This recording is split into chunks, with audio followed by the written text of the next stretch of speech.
Right. You're all set. Thank you. Yo, I'm a Nick. What? Going to be switching everything back here.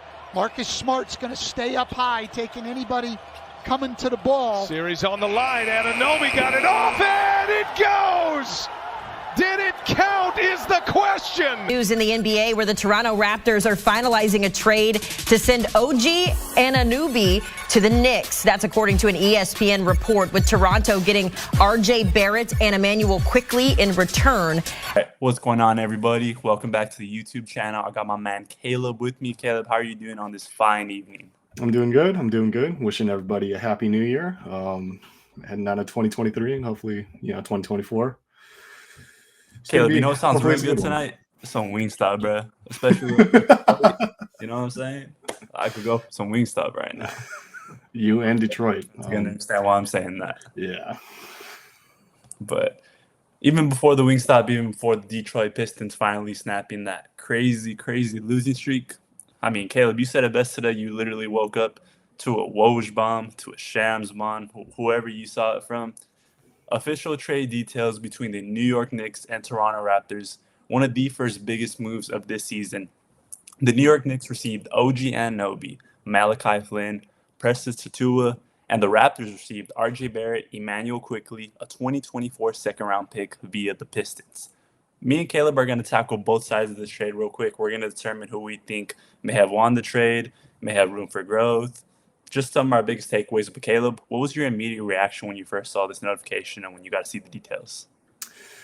My initial reaction at the start, it was a little bit of confusion. I'm not going to lie, because I didn't think that the Knicks were anywhere near in sort of that pool of those suitors to take on OG Anunoby.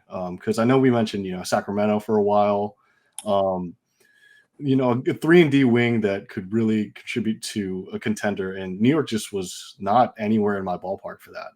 I know that last year at the deadline, Memphis and Indiana, I believe, they both offered 3 first-round picks each to the Raptors for OG, and Masai Ujiri, their GM, said no on that. So clearly he liked this package better of Immanuel Quickley, RJ Barrett, and I think more importantly, I think a sneaky part of that detail, even though it's not a first, the Pistons second-round pick this year, I think that's going to be important for them. 100%. I think those are both. I think that pretty much covers the big takeaways that most fans look when they first saw the notification. I mean, I look back to last year's trade deadline when they're asking for up to 4 first-round picks for OG Anunoby. That was my first takeaway. They didn't get a single first-round pick. Then I also saw that RJ Barrett, he's going to be going back home, the Maple Mamba. He's going to be able to play in front of his home country. I think that is going to be awesome for his growth. He's played on one of the biggest stages, playing at Madison Square Garden. So I'm very excited to see how he's going to be able to develop from there. I'm also very excited to see how Immanuel Quickley is going to develop as the point guard of that team. I think he's going to be able to perform his way into a big bag this offseason. But that's going to be all your side. Me, myself, I'm going to cover the New York Knicks, who are one of the top teams in the Eastern Conference right now. We just saw them take down the Milwaukee Bucks on Christmas Day. Caleb, I'm sorry. I know that probably still stings just a little bit. I know that's your rough one. My bad. No more of those blows. It's strictly a trade video today. But first off, we got to take a look at OG Anunoby himself. He led the league in steals last year, along with making all defensive second team. As of right now, he is averaging 15 points per game and 2 assists. For his career, he is a 37% shooter from deep. He's obviously the best player in this trade package. He's the big name that a lot of contenders were going to be targeting this trade deadline. So, I mean, to see him move this early into the season, I do like it because I think it's going to allow other teams to kind of gouge other players. You're not going to have this big race trying to go after him. The Knicks, they saw the opportunity and they took it, literally. They see Jalen Brunson playing his way into, I mean, he's one of the best point guards in the league right now. You have Julius Randle, who, yes, he's wild. He's all over the place sometimes, but he's still a very, very solid player. And then you have Mitchell Robinson, who just went down with injury. So I think the Knicks, they saw OG Anunoby available, and they said, all right, we're just going to get on the phone and we're going to do what needs to get it done. And, I mean, that was pretty quick. There wasn't even any rumors. Like, no reports came out saying that this deal was supposed to get done. It happened out of nowhere. So very good to see. Also, taking a look at the New York Knicks, I think they definitely needed someone like OG Anunoby on this team. I think RJ Barrett was a great scorer. He was a great, third option behind the lefties in Jalen Brunson and Julius Randle. But the Knicks, they were 18th in the league in defensive rating up till now, also 16th in the league in steals. So when you add a 6'7" forward who primarily is a beast on defense and also can very much hold his own on offense, that's going to be amazing. I mean, what do you think about the fit of OG Anunoby in NYC now, Caleb? Yeah, I think he's going to fit pretty well in there because you've seen the Knicks kind of use these smaller lineups, 4-guard rotations with Dante DiVincenzo and Josh Hart playing a bit of power forward. I think he's going to definitely improve their defense. It was already pretty intense. You know how Tibbs plays over there. I think, he definitely boosts their starting lineup in the short term. Mitchell Robinson going down with injury definitely sucks for them. He's a really good offensive rebounder. You still got Isaiah Hartenstein. I know Jericho Sims is playing a little bit of minutes, and maybe Precious Achiuwa gets some run. Who knows if he cracks Tibbs' rotation with Taj Gibson, his favorite, still there. But yeah, I think it definitely raises their defensive upside. You got a decent connector on offense, someone who could knock down a three in open shots, and someone who really isn't afraid to put the ball on the floor either. Like, he can still create for himself. My main question now with the Knicks is what's going to happen to your bench scoring? Because IQ, he definitely, 6-man of the year contender last year, definitely provided a punch off the bench, getting to the free throw line with his floater game. Do you see another possible trade being done from the Knicks? Because I know they got a bunch of salary still on the bench, like Evan Fournier, who 18 mil this season and kind of fallen out of Tibbs' rotation. What are your thoughts on that, Noel? I mean, Evan Fournier, that is definitely going to be someone who's probably going to be included in trade packages. I think you also look at someone like a Quentin Grimes, who he's been able to kind of make a name for himself. But looking at the rest of the players that the Knicks have, he is definitely not on that untouchable list. You also look that the Knicks have up to 8 picks that they are able to trade, along with 3 pick swaps in the next couple of years. So that's going to be very, very enticing to maybe a Utah Jazz team who is kind of still looking to rebuild, and they have someone like a Lauri Markkanen who, is kind of winning them too many games. You look at other rebuilding teams around the league, you look at the Detroit Pistons. I've heard that Bojan Bogdanovic is going to be available for trade at the deadline. So I do not think that the Knicks are done making moves. I wanted to talk real quick about RJ Barrett one last time before you talk about his entire fit over in Toronto. I mean, just clearing him, I think that is going to be huge for them this coming offseason. He was about to have his 4-year, $107 million extension kick in. I know a lot of Knicks fans are pretty confused because last offseason, they didn't want to include him in any Donovan Mitchell trade packages because it was going to be RJ Barrett, Mitchell Robinson, IQ, and a florette of first-round picks in order to land Donovan Mitchell. But like I said, I think the Knicks wanted to hold on to those picks, and they really wanted to see what else they were able to get with them. And now that you have OG Anunoby, he is going to be an unrestricted free agent this offseason. So the Knicks can potentially see how he's going to fit in with the team for the rest of the season. He has plenty of time. Hopefully they're able to have some success in the playoffs. And then, he's going to be looking at a bag too. He is also reportedly willing to drop his sum that he was looking for, which is around $40 million a year. He knows what NYC can do, even though they have plenty of money playing in that big market. He has other very good teammates on his team, and they're going to be gunning for Donovan Mitchell this offseason. No, there's no question about that. It is probably one of the worst kept secrets in the sports world right now. There's so many ties pretty much with all the players that have gone to NYC recently who have been linked to them. Like I was telling you earlier, Caleb, I feel like this has just been a plan over the past 4 years. I mean, Knicks fans, they've gone through so much, from not getting KD and Kyrie to not getting Zion Williamson. I think it's just great for the sport overall, for the game of basketball, that NYC is making moves again, getting some big names. And I think it's just beautiful. And then you look at someone like Immanuel Quickley, like you said, 6-man of the year candidate last year, just a scoring punch. He could create his offense, but he failed to reach extension agreements with the Knicks this past October. He reportedly wanted to make over $100 million. The Knicks were not willing to give him that. He is going to be entering restricted free agency this summer. Caleb, you asked me, how do I think they're going to be able to kind of get that production and cover it up now that he's gone? It's going to be heavily on Quentin Grimes and Dante DiVincenzo for sure. They're going to have to take on much more responsibility now that he's gone. And see, I don't know about Quentin Grimes. Quentin Grimes, he's more the mystery for me here. I think DiVincenzo, he's played in high pressure situations. He's played with some great players, obviously being on the Warriors and the Bucks before. So I am more high on him. He's shooting above 36% from 3, so I do like to see that.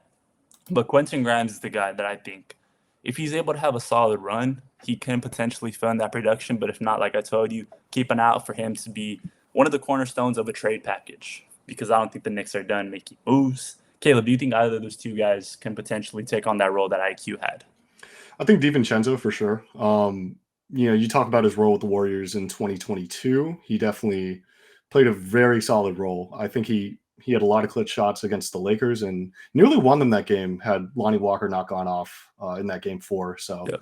I think that his fit as sort of a defensive stopper, 3-point shots kind of tailed off in recent seasons, but he's still a really good rebounding guard as well. And like Josh Hart, kind of undersized, but you need those kind of hustle plays when you're not the best shooting team.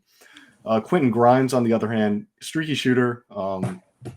Not really sure if he can take on that enhanced role. I know that one of IQ's struggles was him the postseason. I know that he got benched for a couple games in their playoff run last year. So it'll be interesting to see if they make some more moves or if they're comfortable with the guys they have right now. No, definitely. I think that's a great point to bring up. Like DiVincenzo, he's already proven his worth. Like we said, Quentin Grimes, it's the ball handling for me that I really need to see. Is he going to be able to handle kind of being game planned around being targeted much more now? IQ showed that he was able to handle that on-ball pressure, and when he didn't, he was yanked. And then other players took on that role. And obviously, once the postseason comes around, rotations shorten up. So that's going to be definitely something to look at soon. My final thing that I want to look at is the Donovan Mitchell trade still in the works, or will they wait until the offseason to try and land him? He doesn't have a player option until 2025. And like I said, we all know that he's been linked to New York City. An interesting thing that I was thinking about recently is that unlike other superstars of recent years that have grown unhappy in their situation and have voiced their concerns, Donovan Mitchell, he stayed very quiet. When he gets asked about trade rumors and not being happy in Cleveland, he essentially just says, like, no comment. I don't want to talk about it.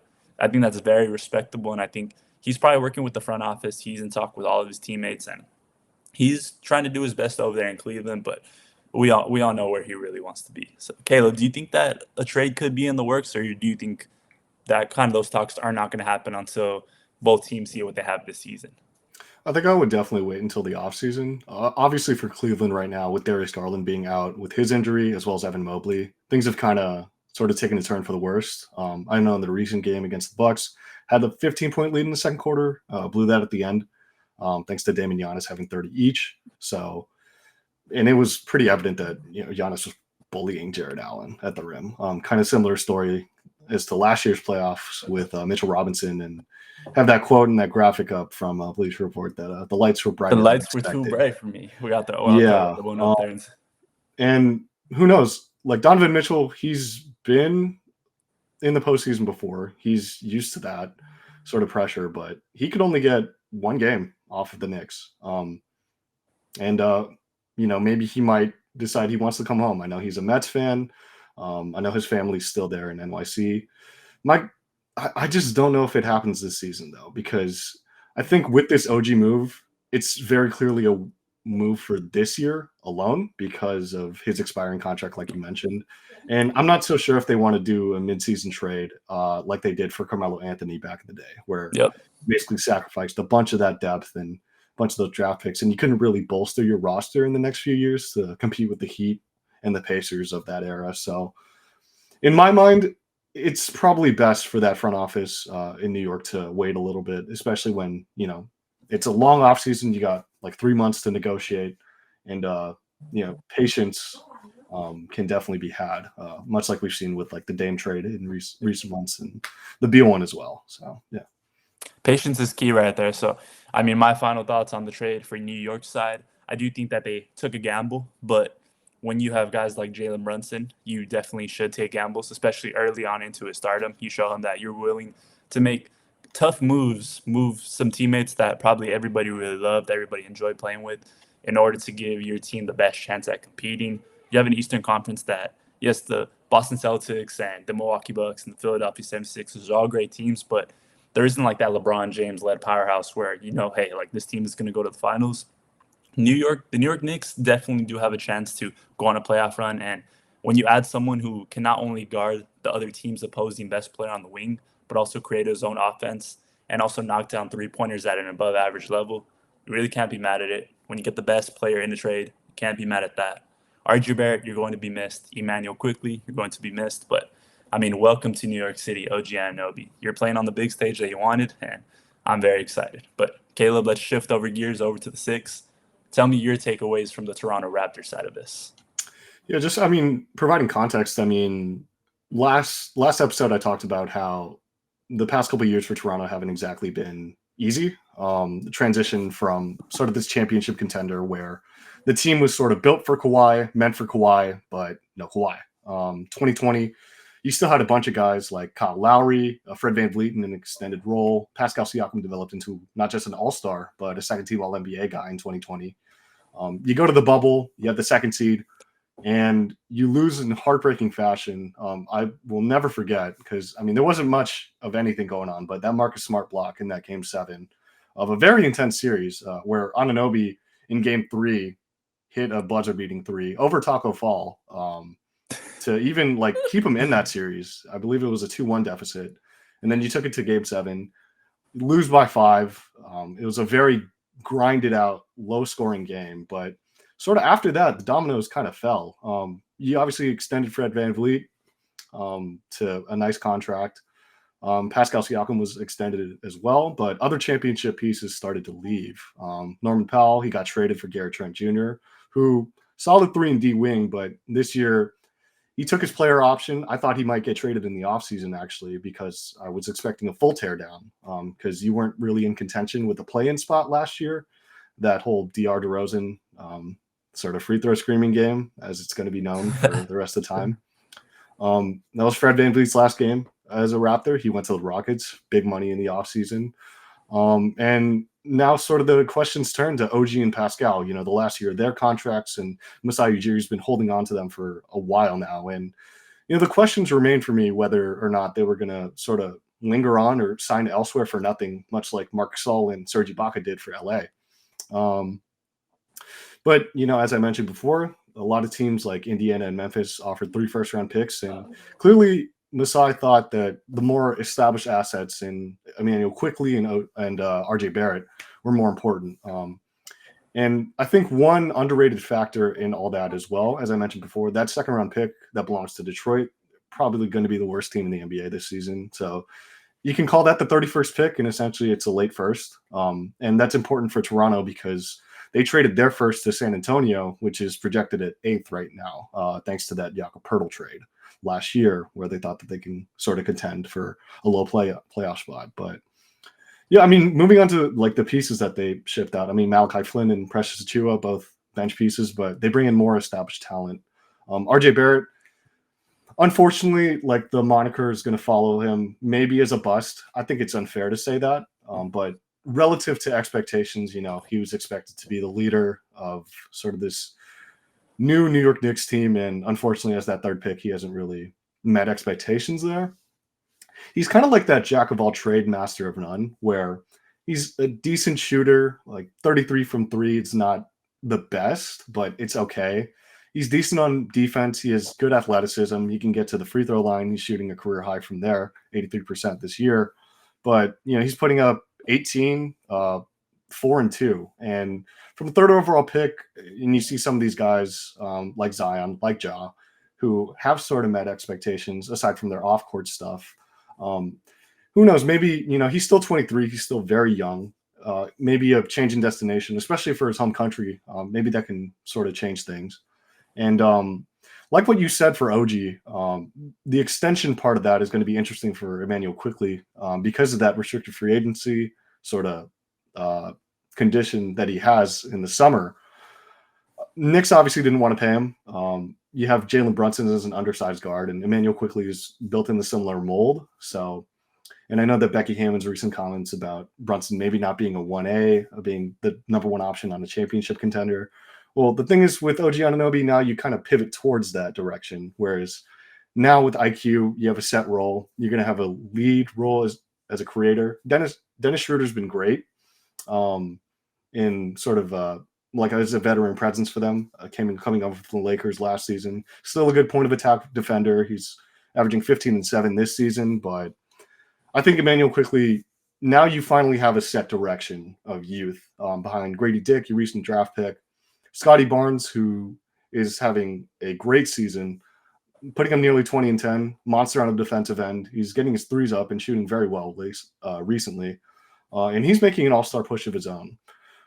So I think that's going to be your key nucleus, those 3 guys right there. And now, like, we have a clear direction on where Toronto wants to go. Like, all the trade rumors of where OG Anunoby was going to go. He's finally been shipped out as of today, obviously. And now I think that Pascal Siakam is next on the board. Just the question of where he might go. That's the only thing. Any thoughts on where that next destination might be, Noel? That's going to be really interesting right there because, I mean, say what you want about Pascal, but he was huge in that playoff run alongside Kawhi Leonard.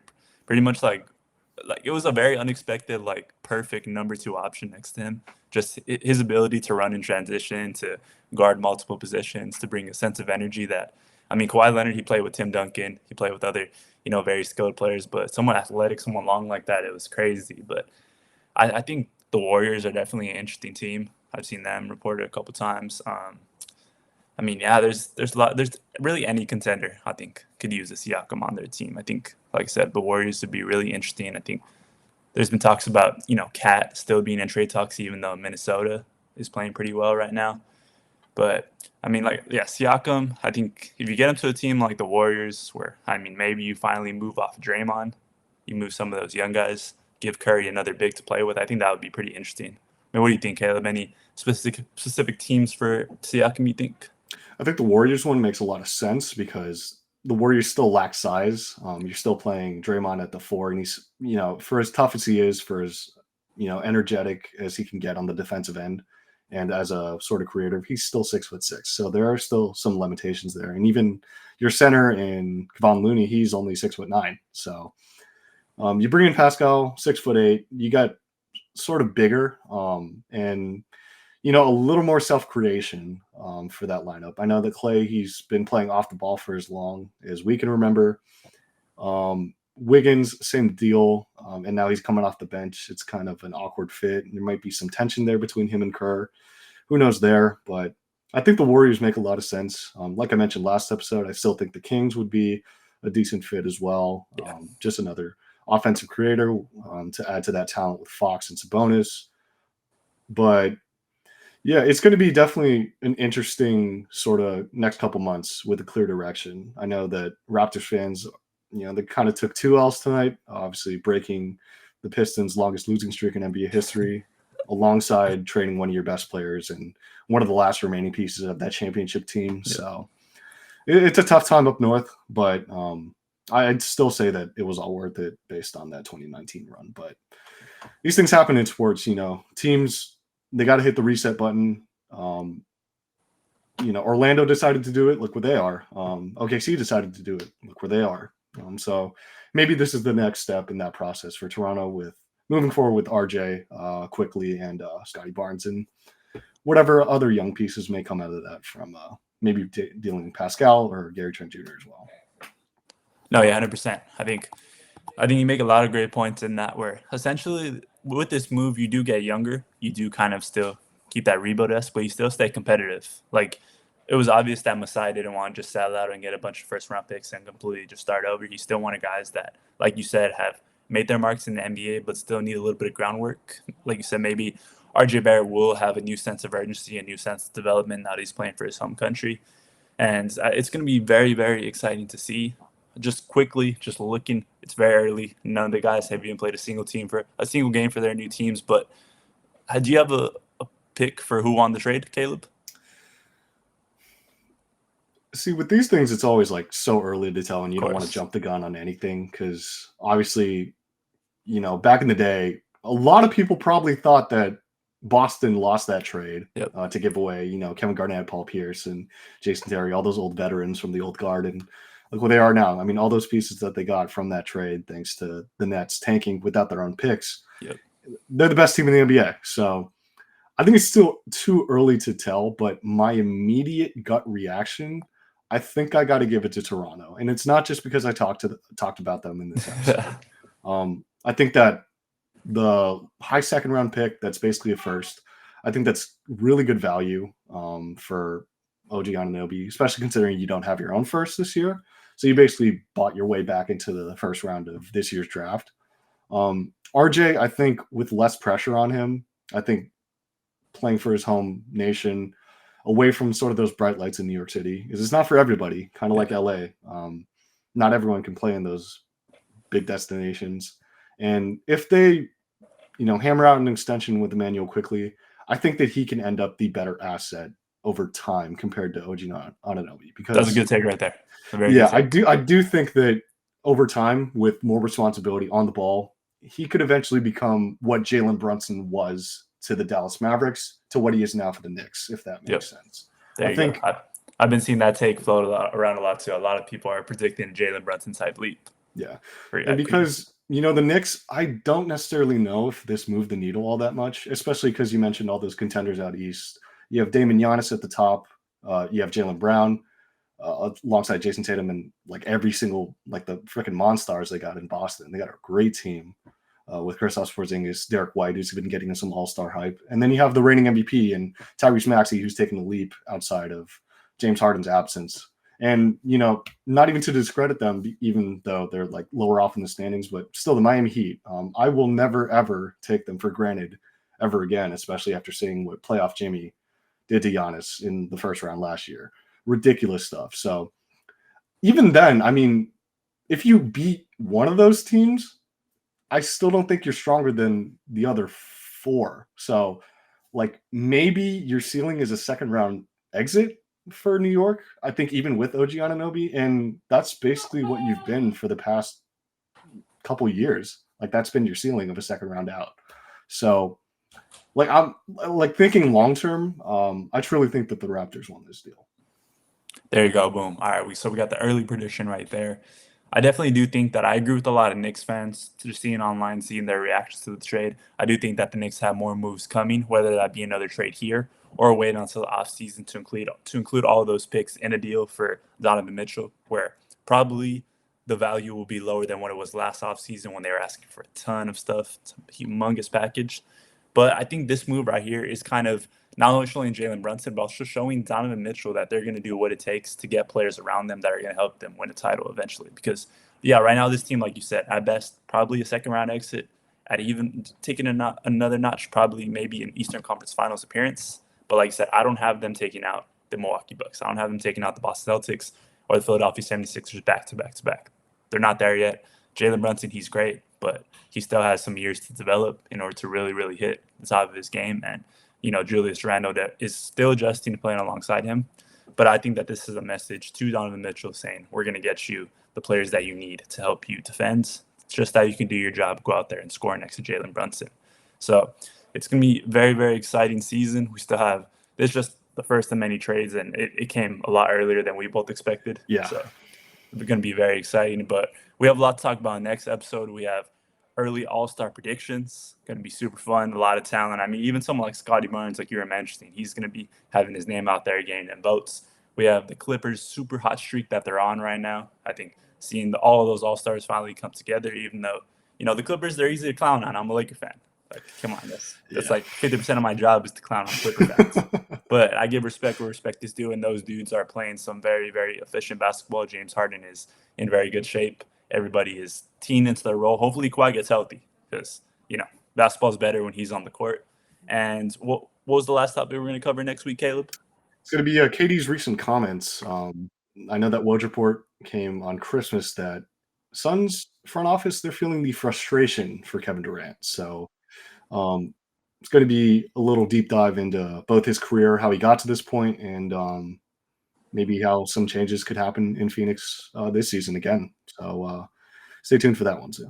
Yeah, going to be a jam-packed episode. And I mean, if any other crazy stuff happens, we're just going to do emergency episodes like we did today. I think it's definitely going to be very, very fun just to hop on in here, get people's reactions. Hopefully we can maybe get some of you guys on here at some point. I think that would be super cool having some guests. But you guys have a good rest of your day. Happy New Year's. Starting off 2024 the best way with my man, Caleb. Caleb, thank you for joining me. Thanks for having me.